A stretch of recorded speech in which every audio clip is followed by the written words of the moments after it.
FM. The views and opinions of the hosts and guests are their own and do not necessarily reflect the position of the management and staff of Guardian Network.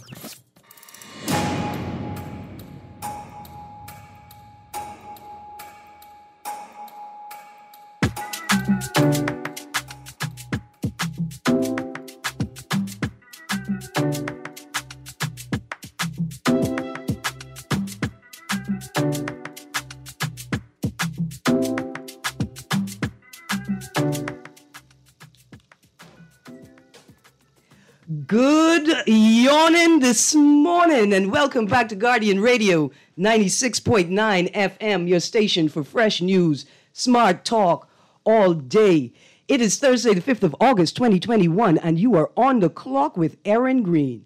On the clock, we engage organizations, institutions, social and cultural leaders, and ordinary people to better understand the impact of public policy, private sector development, and emerging social and consumer trends. On the clock, we have conversations that help us understand and navigate a rapidly changing Bahamas. Today's show is brought to you by the Department of Inland Revenue. And before I get deep into the show, I have a message about the Real Property Tax Forgiveness Program. It continues. Save on your real property tax. Bahamian property owners can now take advantage of waivers on their real property tax in one of two ways. One, bring your account to zero. Two, get a payment plan. Offer ends August 31st, 2021. For further information, email rptforgive@bahamas.gov.bs or call 242-225-5778. That is a toll-free number. This message is brought to you by the Department of Inland Revenue. Well, today my guest and I are going to be having a conversation about Emancipation Day and the ongoing reparations discussion. But before we could celebrate Emancipation Day, we must celebrate Stevie Gardner Day. But most of all, we got to name this day a public holiday because this boy bust a gold medal at the Olympics in his pajamas, in his loungewear, in his I gonna go tote water wear. I want to say congratulations, I guess, on behalf of the whole Bahamas to Stevie Gardner. If you haven't heard it already, I know you have. We're proud of you. Congratulations. Even, I want to say, even your Caribbean brethren, them proud of you.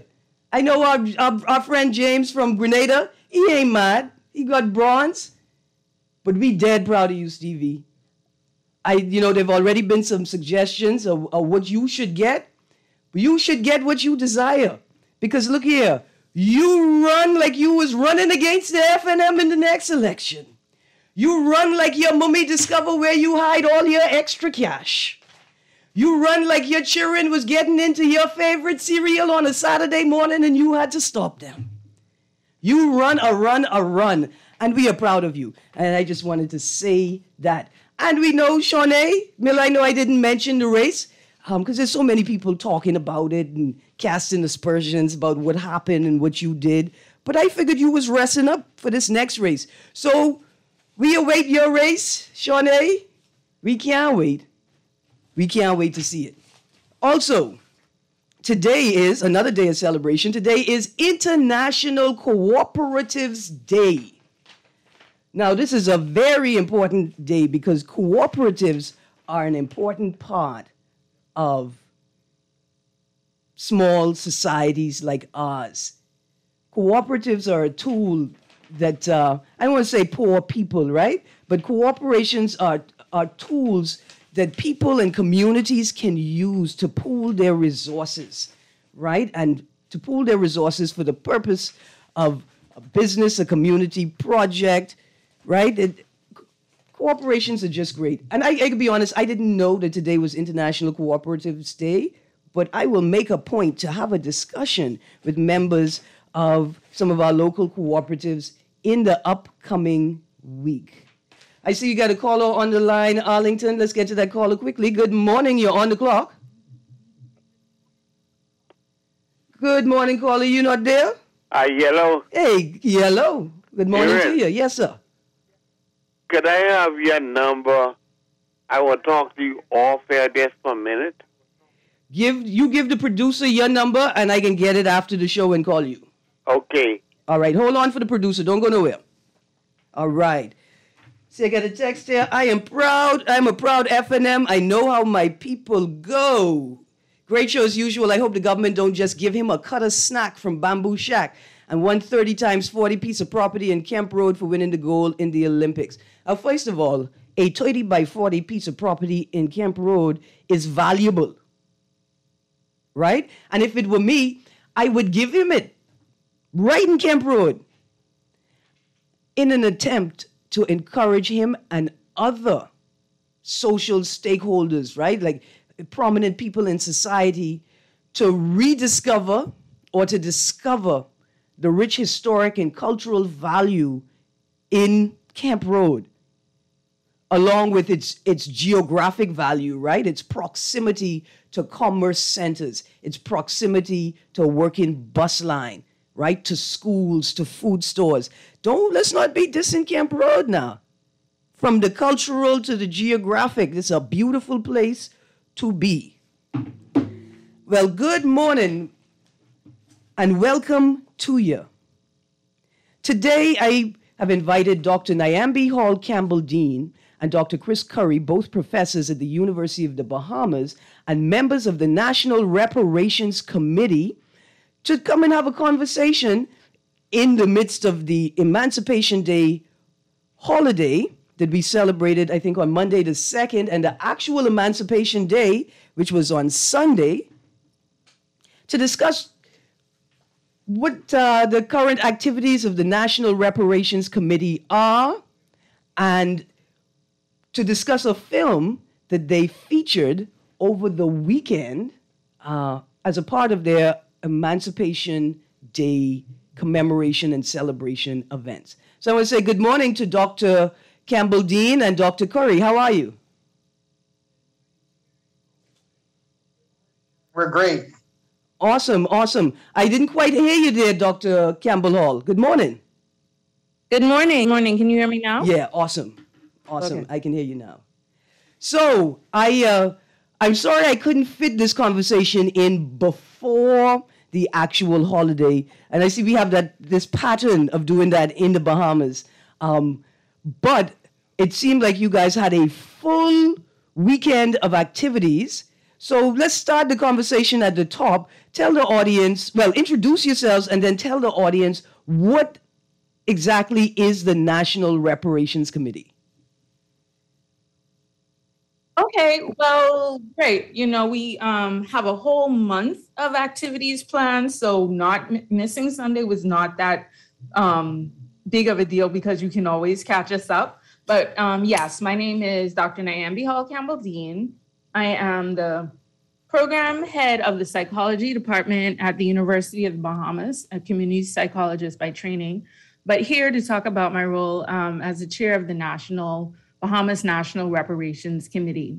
And so the Bahamas National Reparations Committee is a member of the larger CARICOM Reparations Committee, which is a body of various Caribbean countries that have all agreed to come together to advocate and agitate for reparations from our former colonial powers, enslavers, masters, whatever. I don't really use masters, but enslavers' powers, to advocate for justice around the crimes against humanity, which were the transatlantic slave trade, as well as the genocide of the original peoples of these lands. Awesome, awesome. Dr. Curry, you going to give us a quick introduction? Certainly. So I am Dr. Christopher Curry, Associate Professor of History in the History, Religion, and Philosophy Department, which is one of 4 departments in the School of Social Sciences. But I'm a member of the Reparations Committee.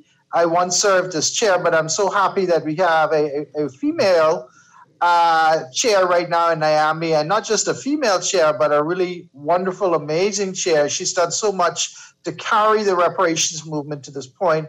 And I know as teamwork makes the dream work, but I think I have to acknowledge that she's really a great facilitator and communicator. And we have a wonderful lineup of events throughout this month, because I believe we shouldn't just leave it to one day to celebrate Emancipation Day or to commemorate it. We need to use an entire month, and actually it should be a year-long process of raising awareness about the importance of colonialism and slavery and its negative impact on the Bahamas, and tying that directly to our concerns in the reparation movement. Absolutely. So, right at the beginning, if I'm interested in the conversation, how can I participate in your activities? And do I need to become a member? And if I do want to become a member, how can I? Okay, so thanks for that question, Erin, because everyone is really welcome to be a part of what we're doing. I think the main way that people can participate right now is by joining or following us on Facebook at Bahama Reparations, or on Instagram at reparations_242, where you can find out more about our activities and the things that we're doing. But we're also in a moment right now where we are actually partnering with others in the community that are interested in the same goals and the same work. So we've been working with some people from the Kefron School, the Black Food Organization, the Coptic Church, the Indaba Project, all organizations, the Rastafarian community, who's going to be doing our Set Free Sunday webinar this Sunday. So we're just really interested in working with organizations who have the same goals. And so if individuals are interested in the work that we're doing, I would definitely tell them to just reach out to us from our social media platforms. Absolutely. Now, I unfortunately missed the event that you hosted on Emancipation Day on the Sunday, but you guys featured a film called Judah and the Black Messiah. And I'm upset that I missed it because, first of all, it looked like a blaxploitation movie, right? It looked like something funky and fun and old school that I missed out on. And I figured not just the film would be good, but the conversation, I show you all did the Q&A, the conversation was going to be even more fire. Tell us about the film and why you chose that film. You want to go, Chris? Sure. I was, I guess, the person who suggested the film initially, and my colleagues and comrades agreed to it. The film actually is about Fred Hampton, who was the leader of the Chicago chapter of the Black Panther Party in the late 1960s and early 70s until he was assassinated by FBI operatives along with the police in Chicago. And the film is really, really revealing for a number of reasons. First of all, it gives you the very important impression that the Black Panther Party was about community development, right? They had a food program, a soup kitchen, to help people that were needy in the community.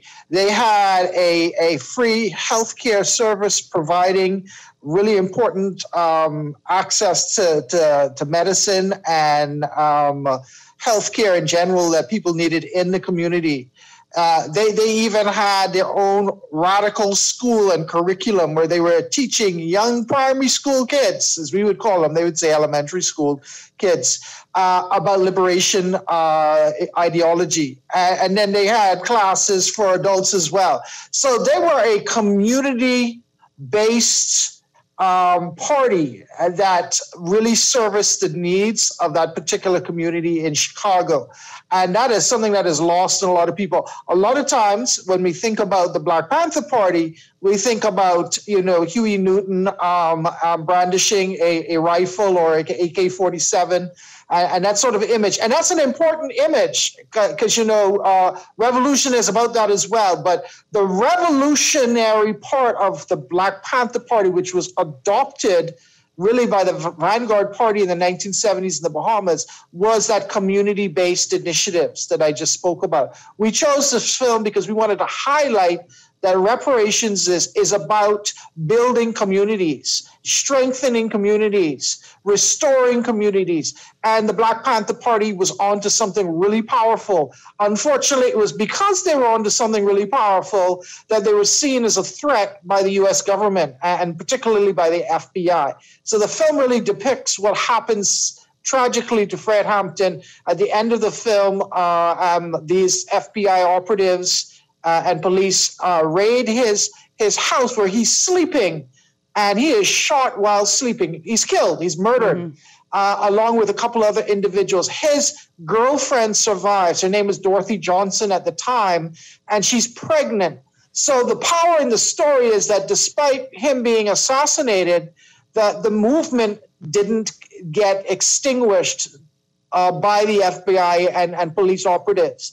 And so that's a powerful point. There's some other things that the movie talks about that are really worth talking about today, but I'll stop because I don't want to belabor the point too much. But there's a lot of good stuff in this film. If anyone has a chance, I've watched it twice now, Sunday and then previously on my own.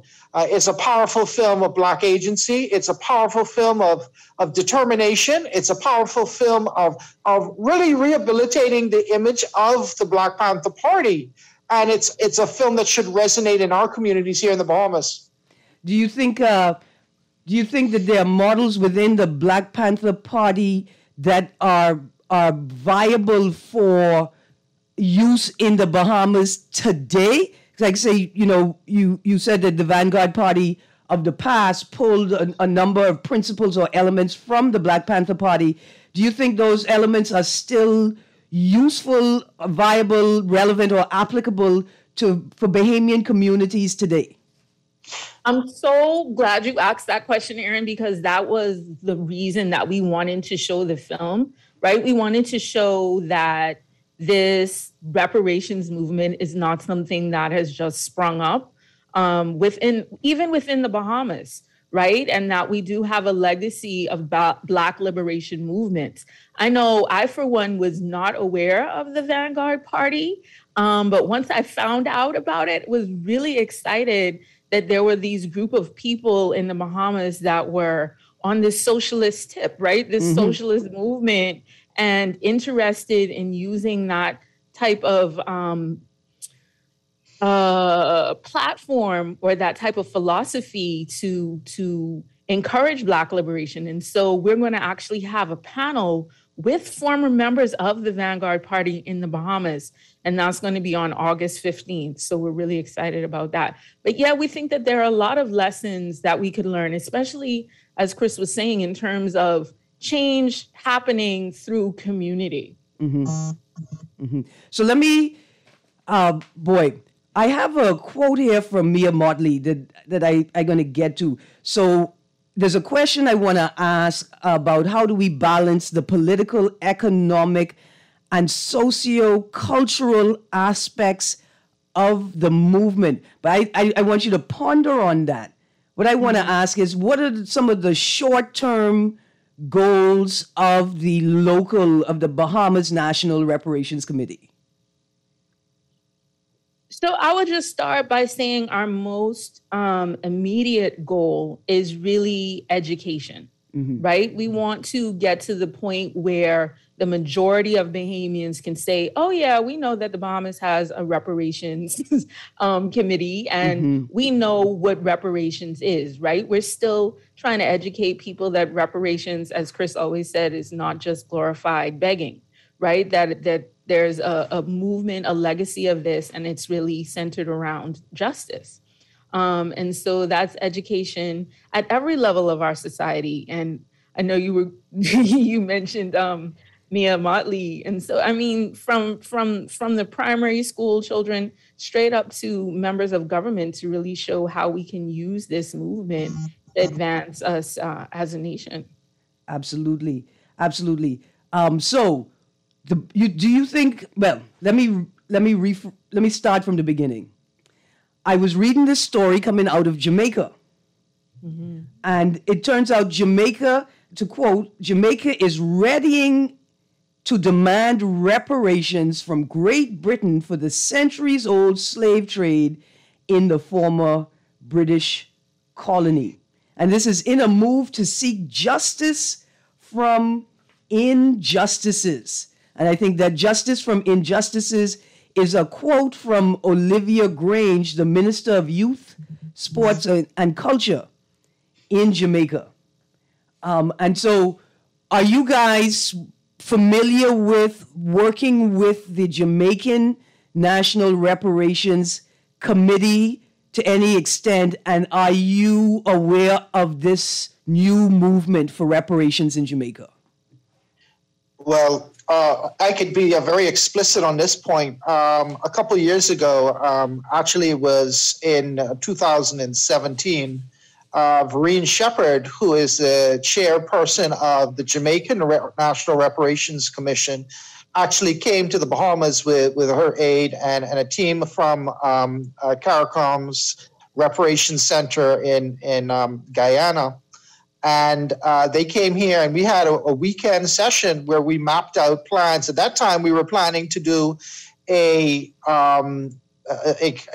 guess it would have been a parade or a march of sorts, a reparations march.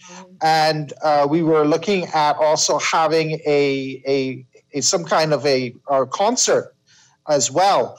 And those things did not come to fruition for a variety of reasons, but namely, we never got the financing. But the point here is we had very direct contact with Greene Shepherd and the Jamaican Reparations Committee. Mm-hmm. As a part of the CARICOM Reparations Commission at large, the Bahamas is required in a sense to maintain contact with the other territories that have signed on to the reparations 10-point plan, which we have.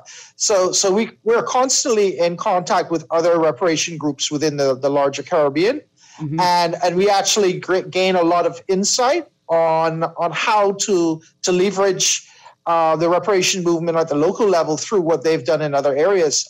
For example, I know we're not the only territory that's planning, and another one of our activities is for you to sort of go to a historical site, take a photo, and do sort of like a journey of reparations, a sort of like a travelogue. And Nyambi will talk a little bit more about that activity. But that apparently is something that's also being done in another territory. So we actually bounce a lot of ideas off each other, and we build off of each other's ideas as well. Oh man, that is great to hear. I love the idea of that, because I say how Jamaica could just sprint out ahead of us, like we got to send Gardner now. Shawnee, you tried. We ain't dissing you. Now we got to send Gardner for the race. Listen, guys. Go on. I would just add to that particular movement that has recently come up is something that has been done sort of by a group of parliamentarians that are not necessarily a part of the larger CARICOM Reparations Commission. So reparations is in the air worldwide. And so you will have people making their own pushes and movements and agitations. And so that particular one is not necessarily a part of the larger group, which is why it's kind of come out. I get it. I get it. Right. It's I think it is an initiative that was set in motion by either Michael Phillips or another MP. It's really, really interesting to sort of see it play out. But what is even more poignant for me is that leading the push for reparations is the Minister of Culture, Gender, Entertainment, and Sports. Yeah. Right? And yeah, that's really good. And I'll also say UWI has a reparations center at their Mona campus in Jamaica. And Greene Shepherd, again, I believe, is the chair of that center. So they've institutionalized reparations in a way maybe that we haven't. I guess we need Shawnee or Stephen to sort of take the gap and reduce it or something. Take the baton and reduce the gap.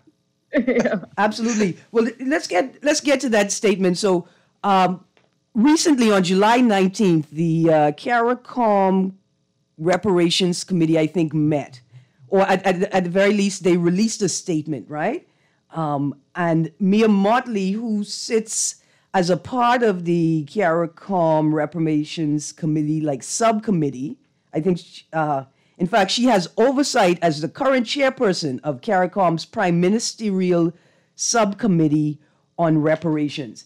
And she concluded her statements at one of these events, right, just recently, I think July 19th, by saying, I've come here this morning to support, on behalf of our region, the legitimate cause that must continue to be the mission of those within both the public and private sector, who recognize that we cannot get out of a 40-foot hole on our own, no matter how many decades have passed since the raising of the flag for independence. We need the assistance of the global community to right the injustices of the past and to give us the appropriate platform, not just money, but space to ensure that we too can deliver for our people. And what struck me about that particular statement was right at the end, but space to ensure that we too can deliver for our people. And it seemed like it was an appeal from government, right? Like it's speaking less to the culture of the people and their need or desire for recognition of the wrongs. But it's like politicians saying, look, we need this conversation to continue and we need a resolution so we politicians can do a better job of providing these services, the services of governance to our citizens. And so I want to ask, do we have the sufficient political buy-in? Do we have buy-in at a political level and at the governmental level, right? So have the politicians committed to it and created real mechanisms in government to forward this discussion? Question mark. Okay. So I will say that the Bahamas National Reparations Committee has been in effect since 2013. Yeah. And throughout that time, we have seen various levels of commitment or involvement with the committee. I would say, however, that one of the things that I think that has been consistent or consistently needing is just a general understanding of our political members of how reparations can really be used as a tool within government. I get you. Governance. Yeah. I don't think that recognition has been made. I mean, if we look at we're approaching a silly season and nobody has mentioned reparations. Everyone talks about the funds that we need and how Dorian hit us and how COVID has hit us. And but if we look historically, right, our region has been underdeveloped. Our country was underdeveloped. And so we've been playing catch up since before 1973. And reparations is a tool that can be used to help close that gap, as we've been talking about. But I don't think that that has really been recognized. And Chris, were you going to say something?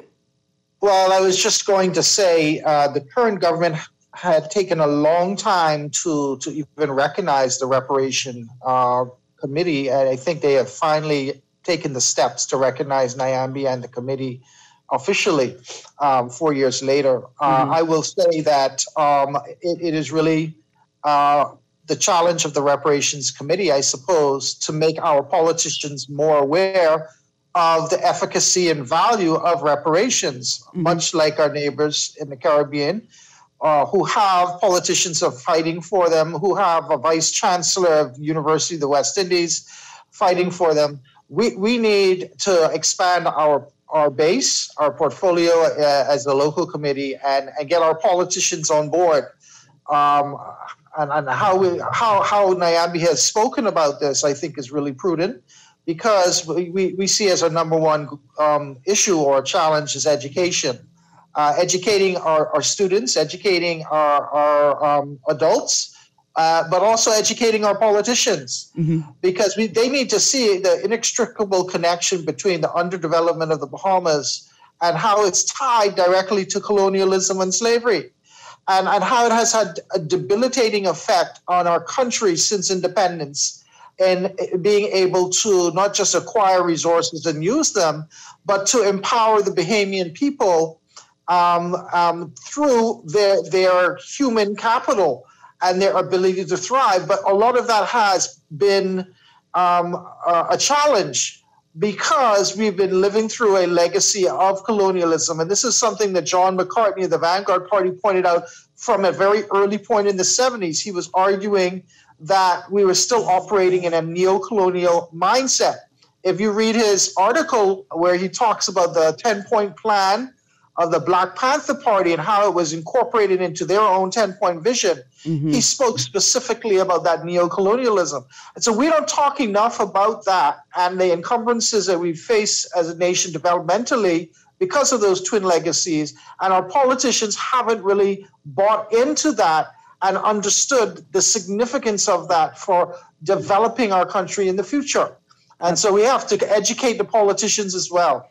Absolutely. And to that point, in the very same speech, in fact, this is, I think, the sort of the premise of the speech, PM Motley, called for a reparations Caribbean Marshall Plan, right? So like a reparations plan, I think the Marshall Plan is is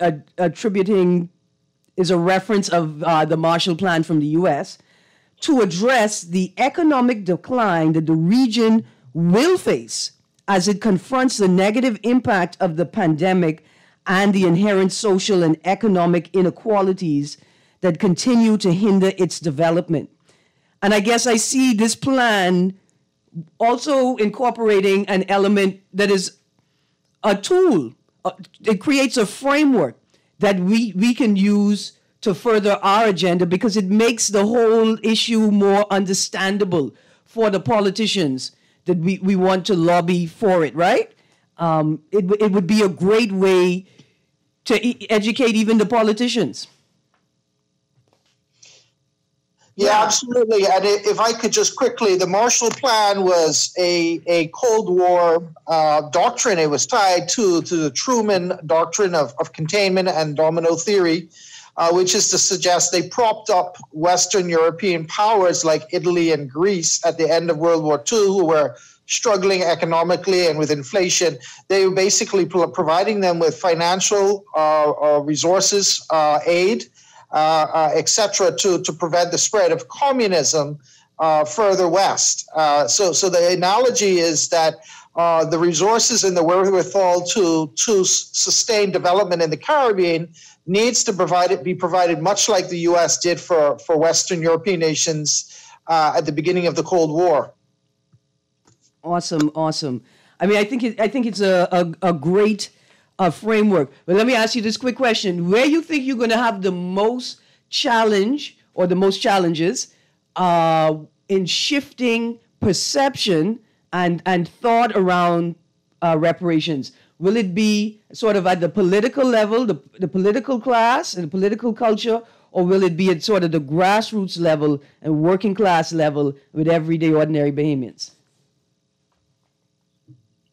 Wow, that's a good question. I'm not sure I know the answer to that. I think that I can answer that instead of like the level at which the change would be most resistant or difficult. I think the issue that we're fighting the most, or at least trying to educate around the most, is that reparations in the Caribbean framework is essentially around justice, but that we are not actually advocating for a check, right? That we are modeling it more after this plan, and that we have a 10-point reparations plan that speaks to the development of our nations in different areas. So education, psychological rehabilitation, health, debt cancellation. All of these things are points that we are really focusing on. So a lot of times when people hear reparations, especially as it is associated within the US, they're thinking, oh, we're just trying to get money. But it's not money or cash per se. Absolutely. That's my music. It's time to take a break. When we get back, I've got a text from my personal text line, and it says, has any Caribbean country received reparations yet? But I want you to answer that when we get back from the break. Got to take this break. Stay tuned to 96.9 FM, Guardian Radio. We'll be right back.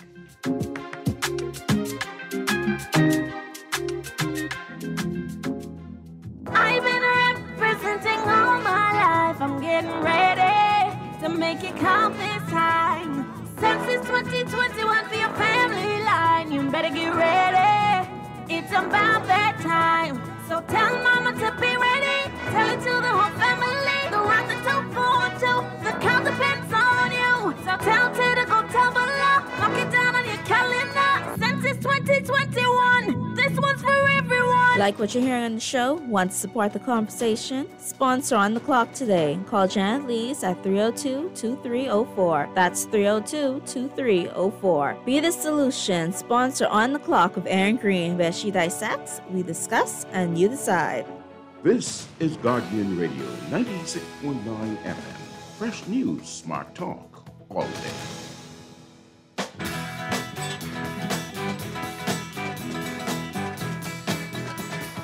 Pay me, oh, pay me what you owe me. Pay me, oh, pay me what you owe me. Pay me for my blood, water, oh, pay me. Pay me for my son and my daughter, pay me. Pay me for my blood, water, oh, pay me. Good morning and welcome back to On the Clock with Erin Greene on 96.9 FM, Guardian Radio. And today we are talking to Dr. Chris Curry and Dr. Nyambi Hall Campbell-Dean, members of the Bahamas National Reparations Committee and both professors at the University of the Bahamas. I hope you all heard that song. You better pay me what you owe me before I send Stevie for you. Stevie gonna catch you. And if you think you can miss him, Sean gonna dive to keep my money alive. Pay me what you owe me. Good morning. Welcome back, guys. Before we get to that question, I got a caller on the line. Caller, you're on the clock. You're not there any longer, caller. I am so sorry. I can pay you what I owe you for having you hold on that line so long. I got a couple of texts here, guys. A text here says, Miss Greene, a wonder we can't feed our country. Went to two farmers to purchase with the same cry. The machine for disking does not have a battery. Help the farmers, Miss Greene, because government won't. Another text, great show as usual. Oh, this is a text says, young man, he's talking to Gardner. You could listen to Miss Greene and take her advice 100% on everything except taking that property in Kemp Road. Then people have social behavior problems. No, they don't. You know, people often are products of their environments. And as we allow communities to become derelict, right? And we also ignore or have no regard for the people growing up in those communities. Another text, great show as usual. I hope Bahamians who watch the film gravitate to the positive parts of the Black Panther movement opposed to the negative parts of the movement. Another text, morning, how come every other race of people got reparations but Black people? That's another interesting question. Good morning, guys, and welcome back, Dr. Campbell-Dean and Dr. Curry. We're right here. Awesome. Welcome back. Yeah, if I could, you were asking specifically if there had been any cases in the Caribbean where reparations have actually been paid out, or some kind of restorative justice, or some kind of effort at development that would move towards addressing the imbalance that historically is there. The answer is no, not yet. but there's been some interesting movements that are worth noting. I will highlight a couple. First of all, we know that a few years ago in Kenya, the Mau Maus who were oppressed and basically put in concentration camps by the British received reparations through, I think it was the World Court ruling, and subsequently reparations were addressed in that ruling. I believe in Jamaica right now, there was a commitment, I believe even as far as an MOU between the University of Edinburgh in Scotland and UWI, because apparently some of the financiers of the slave trade were also instrumental in the establishment of the university in Scotland. And so they've made overtures through the work of Hilary Beckles to have reparations eventually established, I guess, vis-a-vis through the University of West Indies and their agreement with the University of Edinburgh. So that is an example, but we haven't had yet the kind of systematic addressing of the issue, like, for example, the British monarchy, which was, in fact, the main driving force behind the British involvement in the slave trade. The Royal West Indian Company established relationships with coastal chieftains and engaged in the trade that was directly related to the wealth of the British monarchy. There hasn't been any attempt to really, on the part of the British government, to address this. They may acknowledge that reparations is a good idea, but they haven't yet apologized, and they haven't yet thought about ways in which they can address the developmental inequalities that we have articulated in the 10-point plan. Okay, absolutely. So let me ask just a quick off-the-cuff question.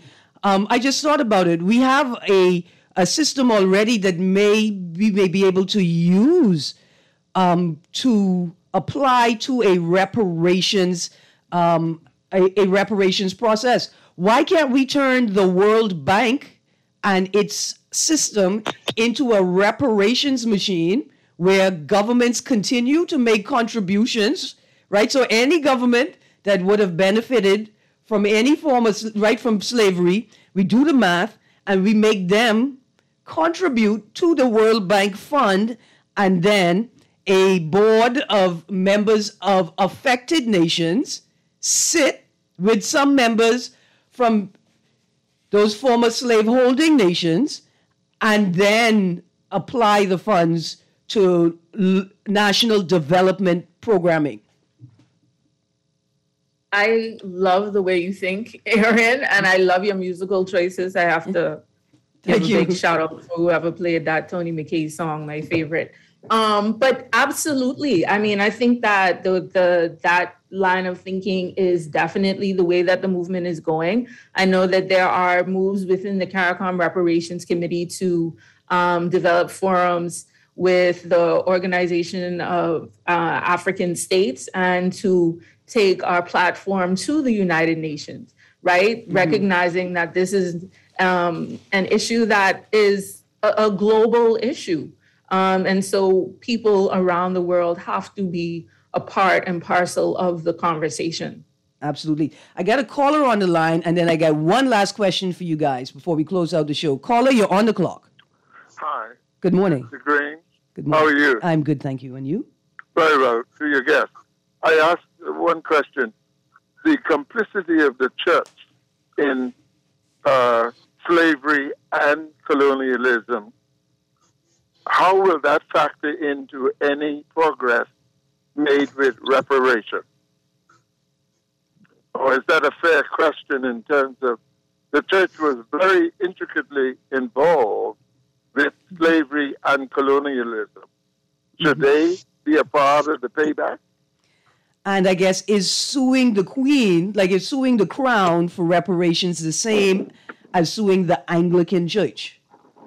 Well, whichever church, they weren't the only one involved who blessed it, but other churches. Now, you know, I, as you said, it's not a matter of getting a check. It's just a matter of first apologizing for their involvement, and secondly, to see that some form of reparation is made. Absolutely. Thank you very much, Reverend Hall. That was a wonderful question. I have to do a whole show on. Dr. Curry and Dr. Campbell, Dean, I hope you all start your research as soon as you all finish this program. If I could quickly comment on that Mr. Hall, I have done some work on the various denominations in the Bahamas. Historically and their contribution one way or the other. And one of the things I'll note, and this actually came out of my master's thesis, is that you had the Anglican Church established for a very early period in our colonial history, but they made a very clear point of not to attempt to Christianize the enslaved population. There was an attempt at one point when George Finney was the governor, Reverend Curfew was brought in, but as they found out that he was actually meeting with enslaved persons at night, they eventually discouraged that. And the Anglican Church essentially focused on the small white population in the Bahamas up until the arrival of the Loyalists. The arrival of the Loyalists brought sectarian denominationalism to the Bahamas, meaning the Baptists and the Methodists. And those were mostly black evangelicals. They were preaching mostly to persons of color and enslaved persons. And so really, what we find in the Bahamas is the Anglican Church, which would later be the established church, passed laws to try and prevent the association or the meeting of black evangelicals and enslaved and free persons at night. They actually passed draconian legislation to make it enforceable by law not to meet at night. They actually made it difficult for black preachers to even get licenses to preach, costing up to £300 a year. Wow. So there were always mechanisms in place whereby the church tried to be a part of a system that was controlling and was coercive in measures. But I will also add that there was always opportunities by enslaved persons and free persons of color to create a religion that was Afrocentric and borrowing on African traditions in a way that provided an emancipatory message for their own. And in many ways, to use a generic concept, that the black church became actually a refuge for many escapees, persons running away from slavery. And in the 19th century, even after slavery was abolished, the church became a place of solace and refuge in a world which was oppressive racially and socially. So it is a complicated narrative, to be honest, Erin, and we have to do the work to make sure that the right people receive justice and the persons that have perpetrated crimes also are revealed. Look here, absolutely. Thank you, Reverend Hall, because now I have public notice that I have to bring Dr. Curry and Dr. Campbell Dean back on to continue this conversation down that thread, because the last question I had is based on a letter to the editor in yesterday's Tribune by Kevin Evans, and it's titled Pompey, a Hero for Our Nation. And it basically lays out sort of the timeline of when Jamaica created their Order of National Hero and the first recipients, right, of that order. And Kevin Evans argues that we should have made Pompey a national hero. And so I wanted to ask you, who should we be making national hero next year? And has the Reparations Committee ever submitted names for individuals for nomination posthumously? I hope that's the correct pronunciation. So to my knowledge, the Reparations Committee has not, but thank you for bringing something to for us to work on as a part of our agenda. I absolutely, when we look at Jamaica, we see that they have Queen Nanny of the Maroons as one of their national heroes. And I think one of the things that's missing from our national milieu or just recognition is that there were many Maroons in the Bahamas, right? So there was Pompey, there was also Corino, who was less known but was a rebel of the same stature. So I think that having these persons as a part of our legacy that is more salient is absolutely something that is needed and something that the committee can advocate to do. Absolutely, absolutely. You hear that music in the background, it means we're out of time. And look here, I hold myself back this week and we still run out of time, which means I have to have you guys back on again before the end of the month. So, because we got two conversations we need to delve into, the question of the complicity of the church, or the complexity of the church, and the question, will we ever get the reparations? And just as I go, I get one more text. It says, about 5 years ago, a small group tried to get reparations in the Bahamas, but the British embassy shut it down. And the person says, no, I ain't from UB, challenge the embassy. Well, what an interesting tidbit. I got to do some research on it. I hope you guys do some research on it. So when I call you back, we could talk about this formidable five that gone to the embassy to ask for reparations all by themselves. Because somebody need to pay me what they owe me. Thank you guys for joining us today. Dr. Curry, Dr. Campbell-Dean, thank you so much. Thank you so much. And I just want to say that our webinar this Sunday is about the history of Rastafari and the role that they have played in reparations. So check out our Facebook page to find out more information and how you can join us on that. And send me a flyer and maybe I can slip you guys in for about 10 minutes on Culture Friday, because it's a conversation that needs to be had. Thank you so much, guys, for tuning in. It is 11 o'clock, and that means it's time for Levan Miller and Unleashed on 96.9 FM Guardian Radio. So stay tuned and have a great day. Oh, pay me what you owe me. Pay me, oh, pay me what you owe me. Pay me for my blood, water, oh, pay me.